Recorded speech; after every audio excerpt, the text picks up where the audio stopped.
Ja, jaz imam pa rahlo bolj osebno vprašanje. Dejansko delo na SSO-ju vam nedvomno pobere veliko časa. Kako pa se organizirate, da lahko uskladite delo na SSO-ju in vaš poklic? Ima eno veliko srečo.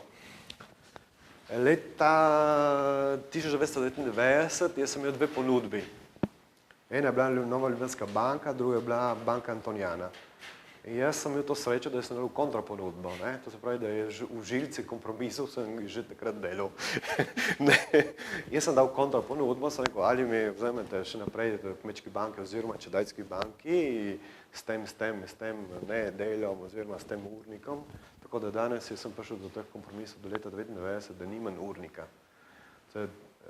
Ima to srečo, da ne delam s klienti banke, pač pa delam v uradu organizacije in sistemov celotne banke, to se pravi, sem delam v Čedadu, na direkciji in nimam urnikov, sem edini uslužbenec, ki nimam, zato tudi mi je lažje vse to delati. Delo pa moraš opraviti vseeno, po noči, zjutraj, kadarkoli. Ja, jaz ponavadi končujem tudi ob 10. zvečer, kar drugi bančniki končujejo ob 16:45 in sobota, nedelja lahko tudi delam.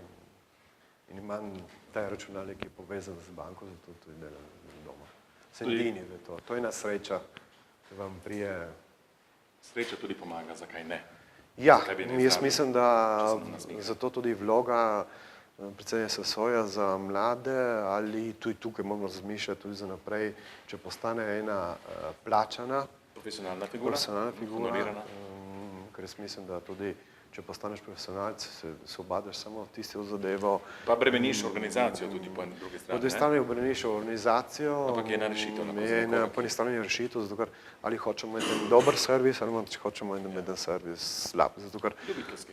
Preveč ljubiteljski. Preveč ljubiteljski.